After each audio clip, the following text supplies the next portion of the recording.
Ok, mbote bana mboka baoyo tomesana kobenga ba congolais de père et de mère. Ezali Oyabino, votre humble serviteur, président Blaise, il y a Parlement debout Petro Congo, la commune Yamassina, Oyo Babengi, autrement les gardiens du temple de la démocratie. Toye Lelo, au travers numéro Oyo, pour la kota Lisabana ya mboka, Maimanso, Oyo, Mazali Koleka, Okati ya mboka na biso.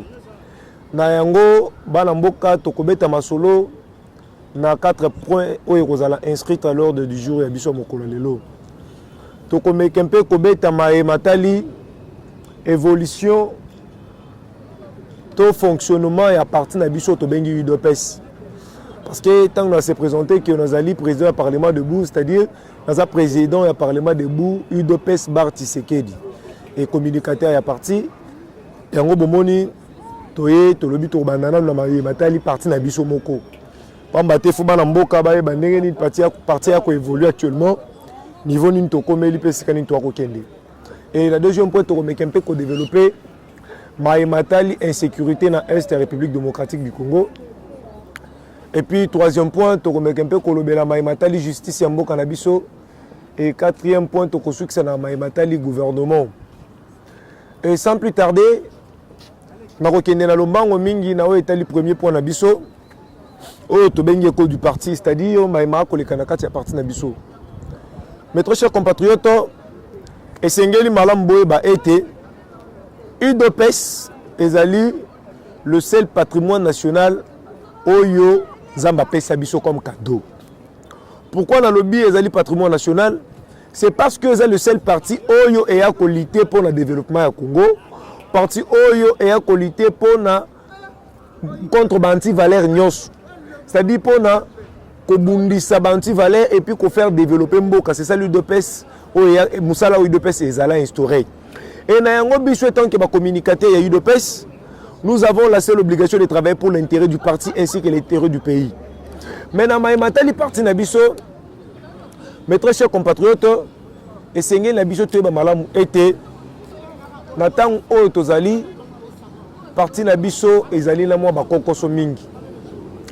Et bakokoso mingi eza na niveau nini? Ezali na niveau ya gestion. Pambate, j'ai l'impression que bato bako kamba parti actuellement bazali penza na bolingo ko sunga parti te, bazali penza na posa ete parti ke de liboso te. Et biso tant que ba sentinelle de la République bato e papa Etienne Tshisekedi wa Mulumba pesa mission ya kolobela parti pe ya kolobela mboka. Toye ko sala auto bengi sonnette alarme pour na ko éveiller ba ebanso ba kolala ba s'élever pour ba sauver UDPS. J'ai toujours dit na ba émission manyon sona koleka était le parti UDPS est en danger. Pourquoi toi koloba le parti UDPS est en danger? C'est parce que ba ko kamba UDPS actuellement baza ko travailler au profit ya ba parti politique mususu po ba boma UDPS.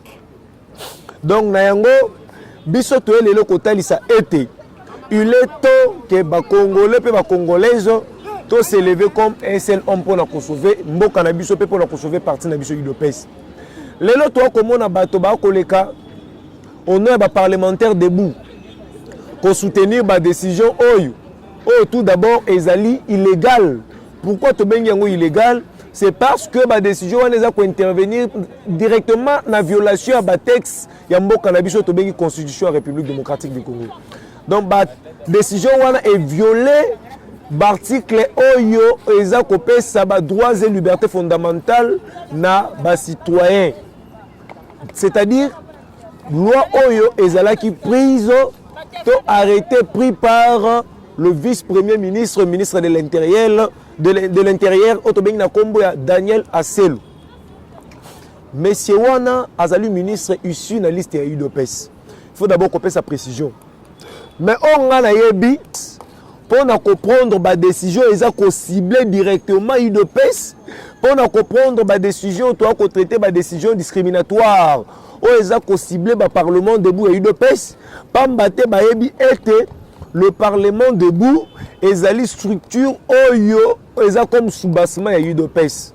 C'est-à-dire que si l'UDPS fonctionne aujourd'hui, c'est au travers, grâce au Parlement debout.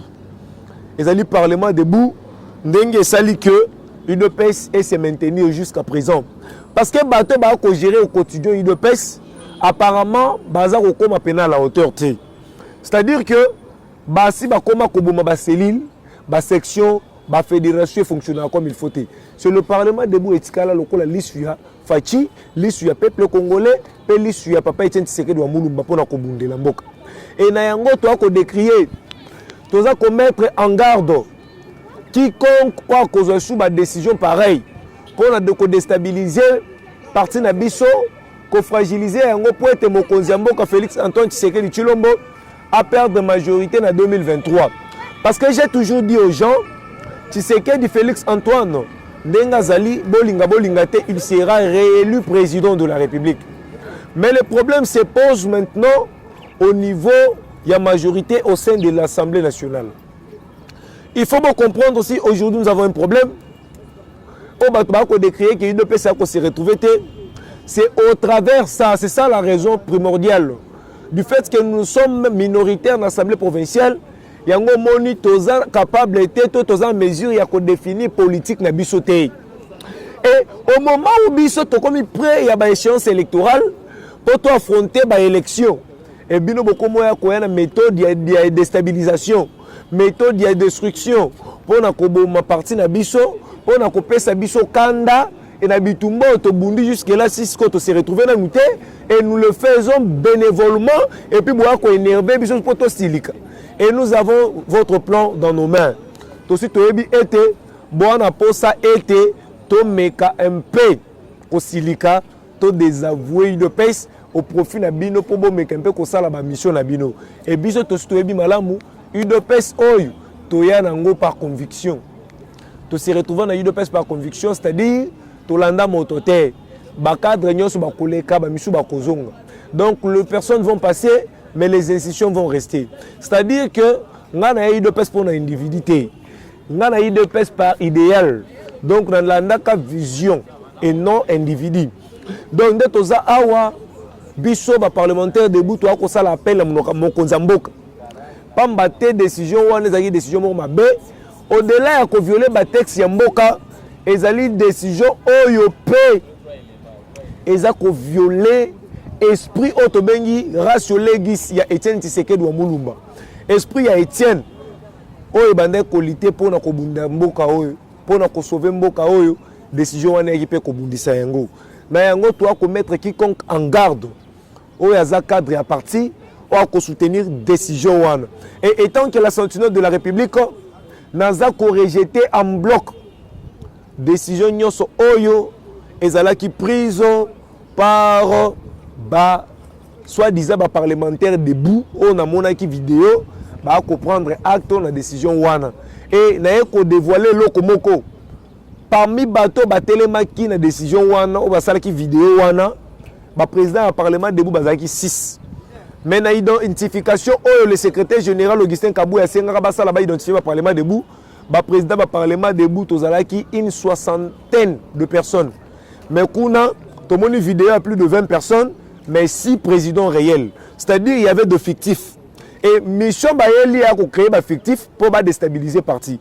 Et sur une soixantaine de personnes, 6 n'a pas demandé un réel.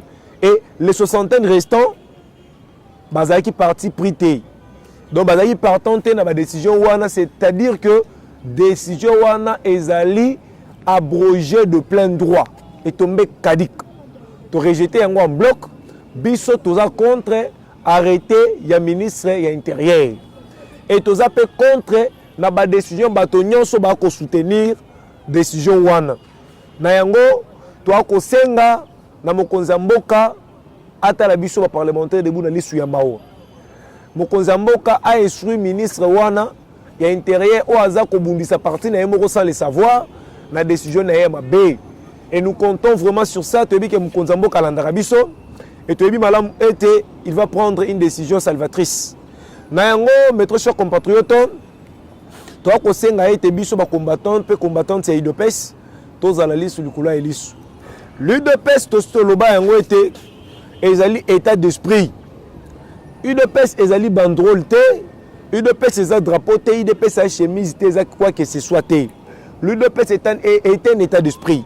c'est-à-dire tant ba ko benga combattant UDPS eza moto oyo azali capable ya kobundela mboka pe ya kobundela parti na ye ezali moto oyo akolite pona instauration ba texte légaux ya mboka aza moto oyo akolite pona bantu valeur mais lelo nous avons l'impression bandeko belé na UDPS babungi mission ba se dérouter vers vision mo konzi na biso to bengi Etienne Tshisekedi wa Mulumba bakomi kosala maye matali bango bakomi bajalelo bakomi même muto asali mabe bango bako acclamer même muto asali bêtise chez bango lokola ba $100 $200 bakomona yango malamu mais biso étant que bato baza na mandat spécial oyo ya Etienne Tshisekedi wa Mulumba to rejeter tout en bloc et nous allons continuer à travailler pour l'intérêt de Félix Antoine Tshisekedi Tshilombo ainsi que pour l'intérêt du peuple congolais. Na wana ezaki na matali premier point na ngai. Et na ko passer directement na deuxième point na ngai oyo etali insécurité na est ya République démocratique du Congo. Bana mboka to malamu elongo na bino ete mokonzi ya mboka Félix Antoine Tshisekedi Tshilombo oto benga mukwa ntombolo fachu beton akendaki ko participer na 3e conclave o esalamaki na mboka ya Kenya précisément na capitale to bengi Nairobi et akendaki ko participer na oyo to bengi réunion stratégique pona instauration ya kimia topé na entendi ya est ya République démocratique du Congo mais constat to sala ki bana mboka ezali été tout le monde qui présence il y a 7 pays où ba ko constituer groupe wana o to bengi ya communauté Afrique de l'Est. Mais avant que comme wana je vais encore revenir un peu en arrière pour nous démontrer batu eloko moko. To ebi madame était RDC ezali parti aux en Afrique centrale. C'est-à-dire pays où ils se retrouver dans la partie Afrique centrale. C'est-à-dire ils ont la partie à STT. Ils ont la partie Afrique centrale. Donc pays où se retrouver en Afrique centrale, mais accueilli quoi adhérer dans les Shanghai Afrique de l'Est. Cela veut dire quoi? Cela veut démontrer que Mokonzi Mboka Félix Antoine Tshisekedi Tshilombo était trop sage. Azali sage dans nini, c'est parce que il avait directement compris était Batowana Afrique de l'Est. En majorité ça va payer belé, on va construire Afrique de l'Est on va kobundisa biso. Et bazalaka na charte na bango na lisanga na bango Afrique de l'Est baka na charte moko oyo lobi ete ceux qui moko na bango azana problème les autres bako venir en aide pour ba sauver yango siko biso lokwa toyebaki que ce sont des Rwandais des Ougandais des Burundais o ba ko mettre pays na biso mal à l'aise yango mokonza mboka kende kokota na lisanga wana otobengi ya communauté et Afrique de l'Est pour la mission nini pour commettre bango devant un fait accompli, c'est-à-dire que lokola biso peut avoir un problème et insécurité. Donc ce pays-là sont obligés à soutenir biso pour éradiquer la sécurité. Et maintenant il y a un piège qui se pose au niveau où ba pays wana za pas pays bundisa biso mais ils sont censés ya ko yape ko bundela biso. Ya wana sikoyo ne place to ko découvrir. Yango bomona ki ba résolution bimaki na conclave wana ezalaki comme le Rwanda est le tout premier pays ciblé où yaza ko soutenir ba rebelle ya M23 nde ba exclure ye balobaki ya kozala partie prenante te na ba décision wana to en application ya opération wana mais ngai étant que la sentinelle de la République les gardiens du temple de la démocratie la personne qui détiennent le mandat spécial de Etienne Tshisekedi wa Mulumba le tout jeune combattant de l'UDPS oyo akutana na Etienne Tshisekedi fort avant vers kende ko reposer un peu oyo apesanga mandat loba ete yo na tiko na balabala pona ko bundela peuple congolais pe pona ko bundela parti na lobi boy awana na casquette ya congolais je ne suis pas pour décision wana ya auto bengi force commune régionale c'est-à-dire force za ko sangisa armée ougandaise armée burundaise kenyenne sud-soudanaise tout ça je suis contre ça. Nous, Congolais, nous sommes déterminés à jamais pour sauver notre pays. Nous sommes déjà prêts à couper pour la mboka na biso. Parce que, si vous ne comprenez pas la politique, veuillez au moins comprendre les signes du temps. Dans la province, il y a Lualaba, namoni ba jeune volontaire bakei na otobengi académie militaire kokende ko s'inscrire pour na kokota na armée bakende ko défendre mboka na biso. Mais ce qui m'a impressionné plus ezali ke na kati ya délégation bakendaki namoni bana basi ba jeune fille. Mes très chers compatriotes, tant moi na moi si aux jeunes filles à atteint retia ba beauté, mais à mettre de côté ma beauté, à dire non, je dois aller mourir pour l'intérêt de la nation, c'est-à-dire que payer comme un niveau moussous. Donc, le niveau, to comme les sous niveau distraction té. Il y a un moment même demande faite par M23 le non pour bâtir Kamandou il faut que intégrer bon affaire d'essai. Mais mes très chers compatriotes, nous devons analyser calmement et être sérieux, mes très chers compatriotes. Tant que bino boako bomabiso et vous avez besoin d'intégrer le FARDC. Quelle intention avez-vous parce que boako linga ko intégrer FARDC? C'est-à-dire bo linga boya ko ba technique nin to na ngopo boako se rebeller lisusu de plus na biso. Yango na ko saluer décision Mokonza Mboka Félix Antoine Tshisekedi Tshilombo Zui a rejeté en bloc à lobby que aucune négociation sera faite entre l'armée congolaise na ba groupe terroriste au Tobengi ba M23. Toko négocier na bango te bango ba bunda kaka nde ba ko bunda biso pe to ko se préparer et bientôt là to relaxa bango qui faire de ces élos comme makasi. Mais toi qu'on mettre en garde, moi étant que la sentinelle de la République, la personne qui détient le mandat spécial d'Etienne Tshisekedi Wamulumba na ko dénoncer. Et ezali na ba parti politique moko na kati ya mboka na biso na koza naza ko réserver ko tanga ba kombo oyo ba cadre na bango bazali ba miliciens ya M23. Et to landaki biso na bino même parti ya Bahati Lukwebo bauti ko kanga cadre moko ya Bahati Lukwebo oyo azali en connivence na ba miliciens. Donc biso toi ko kufa mais il y a des Congolais au ba ko travailler na ba Rwandais pour na ba déstabiliser mboka. Et nous nous demandons quel genre de Congolais ba tuwana bazali. Yangwana ngana ko bisa Mokonza Mboka peuple congolais a déterminé toza na posa to intégrer armée biso ba jeune pour te défendre mboka na biso. To boy coopération militaire na ba force régionale wana. To na posa na bango te. Ce sont des personnes qui nous ont tourmentés battant et belé. Tant bazoya wana parce que je donne une révélation. So bo ko baté ba na mboka bato ba faciliter ba M23 pour ba récupérer mini village ya Bunagana ezali armée ougandaise. Il faut boire bayango. Toi ko compter na FARDC na biso, toi na posa armée moko soutenir biso te. Biso ba na mboka nous sommes prêts à kokota armée pour na ko sauver mboka na biso. Yango toi ko pesa longonya na ba FARDC na biso parce que ba ko la te pour na ko bundela mboka na biso. Et toi ko mettre en garde tout Congolais oyo a ko collaborer na ba groupe rebelle. Et n'a ko pesa une révélation, il y a déjà une liste au bureau de l'Assemblée nationale et déposée et par le procureur général près à cour de cassation. Bureau wana ko détenir 27 noms ya députés nationaux. C'est-à-dire nous avons 27 députés nationaux oyo ba ko collaborer na ba groupe rebelle. Et d'ici cette semaine bokoyo ka ba kangama. Et cette fois-ci soto kangio pour na connivence to relation na ba groupe rebelle, sachez-le bien que makamba humilité kozalate boko kende bongo boko kota boloko. Et il est temps au Congolais pe Congolais s'élever comme un seul homme. Nous saluons bravo ya ba vaillant militaire na biso oyo ba neutraliser ki mokolo avant-hier. Numéro 2 ya ba M23. Oyo ya ko tourmenter mboka na biso ba battre ye nde to akolo ba akufi. Que son âme repose sur nos minéraux. Akufa kende li felo. Pambate biso to akufa ba innocent. Oyo to ebi moto na makolo ya makambute. Et toi ko mettre en garde ba allié à UDPS. Des fois les gens croient que être dans l'union sacrée est un centre de refuge.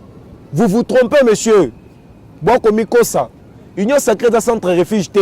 Sachez-le bien que ceux qui ont un compte à rendre dans le peuple congolais, faut être au compte à Marambouanati. Ceux qui ont un au Congo, ceux qui ont un Congolais, sachez-le bien que tu seras face à la justice congolaise. Et non au cause de la problème de Fachi. Fachi a lancé Union sacrée comme courant de pensée. Ils allaient plateformer, ils allaient regroupementer. Donc si vous venez là pour créer peut-être la loi pour nous protéger, tout ça, vous vous trompez vous-même. Et nous comptons et nous saluons même délégation Eutsuko Kitana Est, Namoko na vivre yango, plus de 60 transco oyo à son sein, bané ko contenir ba FARDC, o ba ko kende, ba nouveau recrue, o ba ko kende na Est, pour ba kende ko bundela mboka ba sauver mboka. Et c'est ngona ngeza la gitango ba ko kende ba ko yemba. et na mona babi to ke ko fait l'école. C'est ça le Congo biso to yebaka. C'est ça le Congo de Mairie Patrice Lumumba.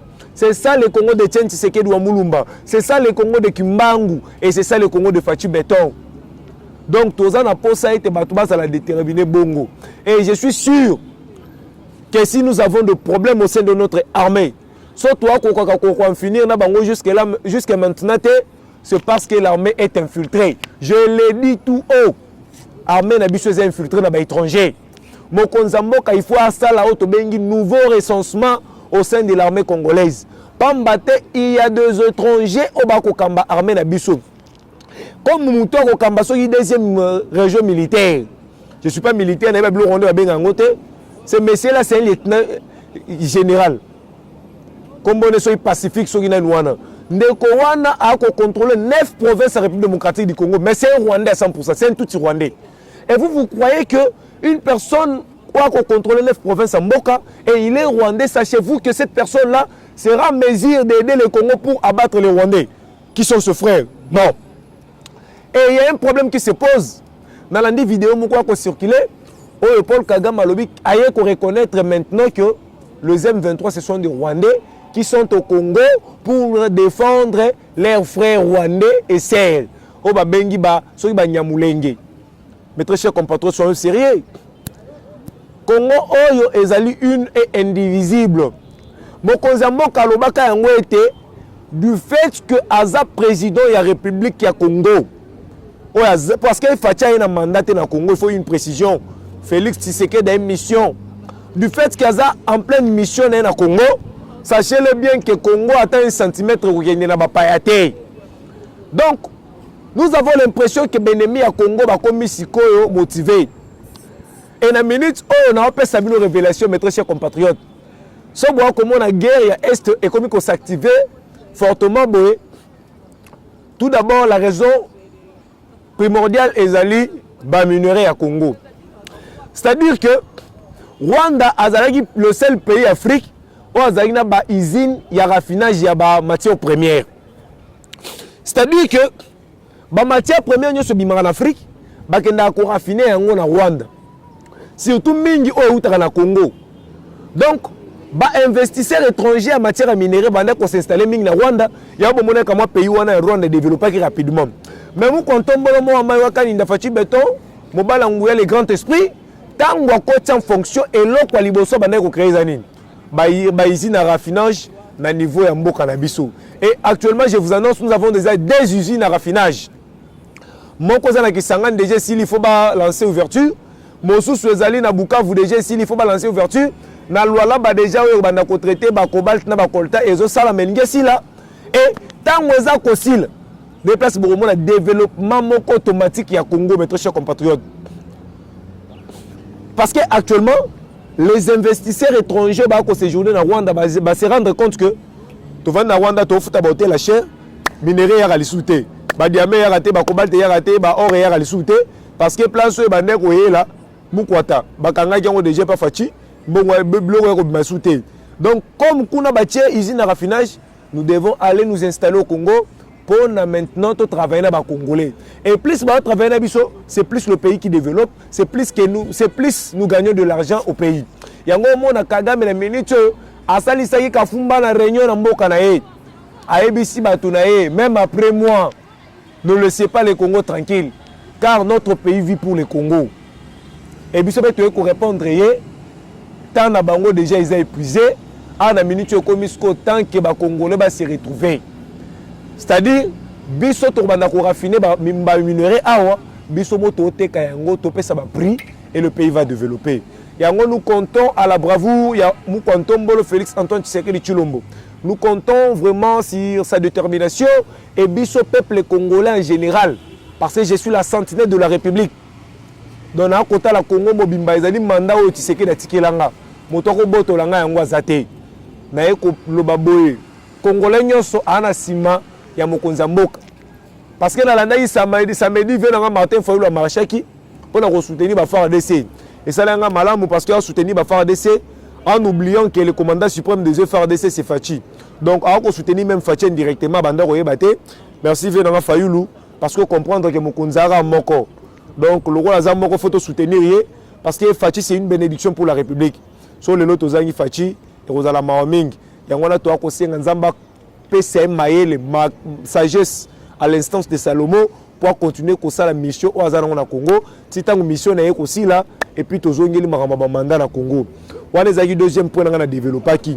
Mais pour nous acheter na Congolais, Congolaises, tous à la unis comme un seul homme pour sauver la République démocratique du Congo. Totika Monguna a intégré le cannabis. Le pays au Congo, c'est le seul patrimoine on zamba pesa biso. Toi la mboka mususu te. Auto qui se réfugié, auto à la l'aise lokola ao. Na ngoto lingana au-delà de la tendance politique na soto mettre en haut de côté. Na minute tu as les le Congo ou rien. Donc comme c'est le Congo ou rien, nous devons tous être soudés, unis derrière le président de la République, derrière nos forces armées pour sauver le parti. Notre patrie qu'on appelle la République démocratique du Congo. Et je suis maintenant à mon troisième point, où ils allaient consacrer sur la justice congolaise. Mais toi, chers compatriotes, dans le bas qui a préambule était, si vous ne comprenez pas les choses, comprenez au moins les signes du temps. Soit que ça le constat, au niveau du cours constitutionnel, Bissonable a remarqué que Makambo s'activer rapidement. C'est-à-dire que Makambo a une allure moussous. Une fois, va remplacer 3 membres du cours constitutionnel, pas même jour moko, va prêter serment, pas même une semaine, président du cours constitutionnel à Sikabimi, on a encore profité de sa beauté. Le président Dieudonné Kamoulé Tabadibanga a souhaité un fructueux mandat à la tête de cette grande institution de la République. Asala Moussala Malamou, on a intérêt à peuple congolais qu'il dit le vrai droit. Azalate lokola venabso exibiso Sony, venabso Kaluba, ouais qui a que bossa na classe nyo so tangela na poto, aki alanda loko sombong. Il semblerait, c'est le conditionnel, il semblerait alandi loko sombong. Toyebi malam était justice a fonctionné malam, nous comptons sur la justice. Mais na ko meke un peu couper sa lumière, na o étali dossier à mon mboka Vital Kamerhe, président de l'UNC. Na koloba boye. Mes très chers compatriotes, justice, c'est-à-dire un couteau de double tranchant. Dans l'affaire qui est purement pénale, vous devez comprendre que il faut de preuves. Je ne suis pas l'avocat de Vital Kamerhe et je ne suis pas venu pour le défendre non plus. Moi, j'ai analysé cette décision prise dans l'arrêt pris par la cour d'appel de Kinshasa Gombe. Oyo est acquitté Vital Kamerhe, il faut couper sa prison pour faute de preuves. Balobité qu'il est innocent. Je dois dire la vérité. Arrêt lobby clair. Et lobby va acquitté parce que ma preuve exacte est lexique à Ibambongo. C'est-à-dire, ce qui mbongo Ibamaki, c'est que Ibamaki intelligemment. Oyo, l'avocat va défendre la République, va prouver que il va acquitté parce que va innocent. Non. Kamerhe va acquitté parce que la preuve est prouvé culpabilité na égalité. Et awa to ko sala peine appel à bande YNC. Kamerhe va acquitté wana état de droit comme elengi. Fatia komi béton, makambo ko marché malam. Mais tant ba ko kangaye et au acharnement politique. Yango, nous demandons à bateau la politique, il faut avoir de nerfs solides. Quand vous faites la politique, vous devez vous assumer dans toutes les décisions qui peuvent être prises à ce qui concerne en matière bien précise. C'est-à-dire que Vital Kamerhe n'est pas à mon humble avis en tant que Congolais. Là, je parle maintenant en tant que Congolais. Kamerhe ne m'a pas prouvé son innocence. Là, premièrement. Et deuxièmement, Kamerhe n'a pas aussi été prouvé qu'il avait volé. Et il n'y avait pas de preuve et prouvait culpabilité. Et restons toujours, la justice a dit le droit et tout s'incliner. Tout s'incliner. Pambate, Mboki a développé des droits au Salam Sala et Ezamala Mouné va quitter les lots parce que c'est un Congolais qui connaît mieux le Congo. Il a tant assumé beaucoup de fonctions dans ce pays et nous comptons encore dans son intelligence si pas encore apporté un plus. Nabi Malamu, arrestation a déjà été à Keming. S'il va encore retourner aux affaires de l'État, je ne pense pas qu'il va commettre des erreurs, peut-être à commettre la fois passée. Donc, François Béa, tu peux signaler que le dossier et c'est déroulé qu'il est sous les lots. Au niveau à parler de la justice, mais cour s'est prononcé était parce que les absence après François Béa. Autre cour militaire et lobby, François Béa a kosamba kaka na audience foraine, c'est-à-dire a kobanda kosambisa mangaka na prison centrale à Makala. Tout d'abord, c'est pour son intérêt. François Béa a assumé la fonction belé et mboka o makambo etali sécurité. Il a été à la deuxième azala conseil spécial à Mokozambo en matière de sécurité, deux fois même azala à Joseph Kabila et ici à Fatou Beton. Donc c'est une personne qui a détenté un grand secret république.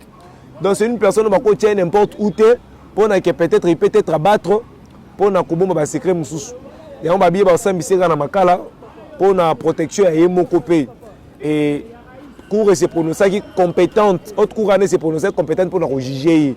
Si on demande d'ailleurs à récuser qui autre cour baba habiter baza compétente ya kosambisa eti na suka. Et étant que le peuple congolais, nous sommes en train de poursuivre ou de suivre de près la situation au Wana, Pambate Zaï, situation bandai ko viser mutu ya Mokozamboka Félix Antoine Tshisekedi Tshilombo. Toi ko landela yango jusqu'à ce que les droits soient dits. Et na oyo etali gouvernement peut assemblée nationale la biso toko chité pour la koyebisa bino été professeur Zali Boye. Nous nageons vers le remaniement du gouvernement. Et dans un futur proche, Bokanga Mamna Kolobaïta qui est la sentinelle de la République, Tokende vers remaniement et Papa Etienne à la Kisinga, na remaniement au Salama, Samalouko dans un premier ministre. Parce que il est le tout premier ministre incompétent au naturel au été Bandam Kilebanda. Incompétent, donc à l'incompétence notoire. Et j'ai déjà vu une vision qu'il est déjà partant. N'a pas des combats qui circuler, maintenant qui s'est réservé. Mais parmi les combats, on a le roi Vital Kamere par la 4. Mais je ne sais pas. Mais la personne prophétie, si pas dans le mois de juillet, ou tu es le gouvernement Oyo et comme Mabiso, donc troisième gouvernement Fachi, Oyo comme Mabiso vers l'élection. Et là, tu as interpellé le ministre Nyonso Oyo. Entre autres ministres sport, jusque là où on a les côté. Ministre transport, Chérubin Okende, où on a les côté. Et nous ne savons pas, vous êtes venus faire la politique et la partie politique dans le gouvernement à Fachi, ou bien vous travaillez pour la Fachi. Je ne vous comprends pas. Vous expliquez, je ne vous comprends pas du tout. C'est qu'il y a une vision le peuple d'abord. Mais bino boye la vision le ventre d'abord. Boye bokondi bakingo bino minene loa ba meli magorodo. Donc ça makamoko boye toi na posa ya aventure souté. Cette fois-ci on a organisé marche étant que la sentinelle de la République Mouto Etienne Tshisekedi a payé mandat pour défendre le Congo. Na on ça ba marche de la ministère na ndo benga na bino skonga moko. Parce que trop c'est trop. Cette fois-ci ministre Salim Mbeba toi na bureau na haut. To vandelo liboso porte wana to bengane to kangi ba cadena yo sko ya place au koto beta massage facha olongola parce que to mona boko misko ya ko sa ba aventure na pouvoir biso to tchaki bino wana te po boya ko sala ba makambo moko boye pona ko fingisa mokonza mboka yo ministre sport ebela mbongo zui équipe ko beta ta balete sport yo mona na ebite so ko ministre ya boxe sport eza boxe te. Sport ezali foot ezali ba makambo so on a 18 disciplines so na sanité. Donc apparemment vous vous concentrez à une seule discipline et monsieur Souana on va débloquer bambongo na retard et les gens sont en train de souffrir et la politique n'est pas bien appliquée pour na loba retomber ko la mokonza mboka. Toi ko mettre en garde monsieur bang sabiso teo soki Serge Konde.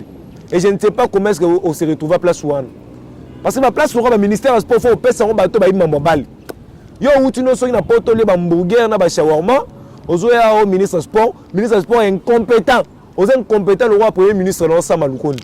Boyebi et l'autre côté. et bientôt on appelle ça prophétie Bokende. Bokende. Bokende. Est-ce que Bokende? Bobang Sabisota? Biso UDPS là. Torola Sabino en 2023, nous allons vraiment faire une propagande moko on va benga la campagne à l'américaine. UDPS a 400 députés. Quand on a Sabino lelo. Ngayo bokangelo dans un député national pour nous défendre beaucoup. UDPS a plus de 400 députés. Parce que trop c'est trop peut nos confiance apparemment boa ko belo boyo ça na pouvoir. Et na ko ça l'appel Ndeko Moïse Katumbi. Je profite de cette occasion. Katumbi, s'il vous plaît, soit position claire. N'a pas comprendre des forces dans Kabila, des forces dans l'Union sacrée. Tu te prétends dire que tu es candidat président de la République. Mais comment est-ce que tu as participé à la gestion de Bisso et pas ministre de l'Union, ce ministre a salé l'eau à Moko. On a repéré ça tout le monde, ministre des Affaires étrangères. Autant bien la combo à Christopher Lutundoula. Mais parmi les ministres issus de la liste Nayo, ministre moi bien Yohan. Étant que la centenaire de la République, il faut se prononcer dans 72 heures. Sinon, tu es dans l'union sacrée ou pas. Parce que quelque part, tu es en train de combattre Fachi et quelque part, tu laisses tes ministres bouffer l'argent de l'État pour aider pour la propagande pour bouliser Fachi. Toi, tu crois que toi, tu vas postuler. Dernière prophétie dans le pays, au mois de septembre, la loi de la Congolité sera appliquée à la République démocratique du Congo. Pas mbaté ba réunion à grande envergure et salami, on a constaté que si aujourd'hui le Congo a le problème, c'est parce que le Congo a pour dirigeants étrangers. Ce sont des étrangers qui ont dirigé le Congo. Et yango boa komo na lelo toi ko se retrouver na ba makambu nyonso toi ko se retrouver na yango. Et na yango toi ko mettre en garde. Moto nyonso eboa congolais té. Er yango zonga ba mboka na parce que na mboka na biso to ya voter té. To ya voter té. La minute chose la question de père et de mère. C'est-à-dire pour assumer de hautes fonctions en Bokanabiso, il faut dans la Congolais d'origine de père et de mère. Ba fonctions sont sensibles. Bino Bakatumbi to tireli bino ka babale, oko comme président équipe de football, producteur en musique, wana bilo to tireli bino ngwana, mais politique na ba gestion ba haute fonction à l'état, to tireli yango ba Congolais d'origine. Même ba chef de riz, il faut ba ça ba Congolais parce que trop c'est trop et je vous assure bientôt là une décision va tomber. C'est tous les généraux étrangers. J'ai dit bien étrangers. Quand les Rwandais, même les Ougandais, les Burundais, les Kenyans, les Oignons se trouvent dans l'armée. Cette fois-ci, l'armée congolaise sera constituée que des Congolais. Trop, c'est trop. L'armée congolaise, il faut la constituer dans les Congolais. Parce que mon Konzambo, Kaza Congolais de père et de mère. Tosi Toloba, Yango, Soyi Fati, le loi BBC, Tolongwa Biso Nabinoti, na 10e minute, on fondé pas maman na bango. Mais ba misu Tolanda Bino. Awa tambo mwambaye wana na Belgique wangana ki a congolais te mabosani qu'il a été plusieurs fois ministre na mboko, il a été déjà d'entreprise, il a été ambassadeur, il a été même le président du Sénat. Oh que son Mokonzambo a peut-être un problème même temps comme président de la République provisoirement, mais il est allé là-bas en Belgique, il a nié qu'il fut congolais. On lui a demandé mais comment est-ce que vous avez assumé de fonctions au Congo? Il dirait que Kabila était son partenaire qui envoie Tchaka Ewana. Et comme Bino Boyaka pas y a faire na ba chose à l'état, sachez-le bien que Ngongana Bino essaie coquille la messe édite. Comme la messe édite, il est temps maintenant que les Congos soient gérés par des Congolais. Il est temps maintenant que Bana Mboka va se retrouver. Bossi Boyibi Mingi, Oya Rosala souple la Rokimate, Aye Baketo Rosala l'opération Mukwata d'ici là, Toko Kanga. Tant que tu as Batowana, justice Nabiso. Toko Bandaro Kanga Bino. Parce que c'est pas normal. Vous vous prétendez dire que vous êtes des Congolais, mais massacre dans l'Est, et entre vous, il n'y a aucune personne. Où il se prononcer dans le massacre dans l'Est, y compris Cardinal Ambong. Yo, tu suis le président du Parlement de Boalamouka. Tu as l'accès. Ok, sali ba lobbying na pour empêcher papa. Yo, si papa linga élection. Papa construit à genoux. Aroyate, mais ba annoncé na Canada. Aro kende Canada. So na genou na Canada ne kuna maleli wane ko tanga na genou soit raté, genou reçoit na Congo.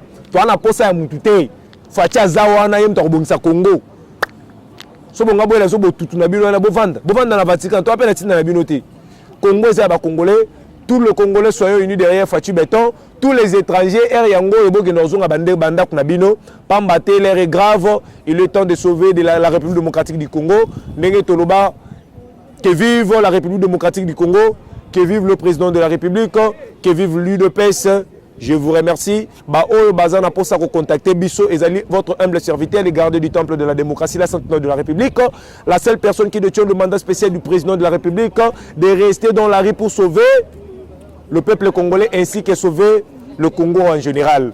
Je réponds au nom des gardiens du temple de la démocratie, président Blaise, Oyabino, Mwana Idopes, Molobel Nabino, Moto, a détenu mandat Etienne Tshisekedi wa Mulumba. Tshisekedi a tika la balabala, ngala ozana bureau te, ngala ao.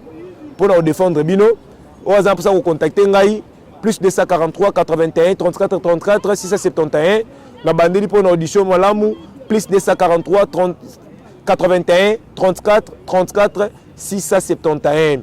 Zamba Bakoko Zanabino, que vive le Congo vaincra toujours. Merci.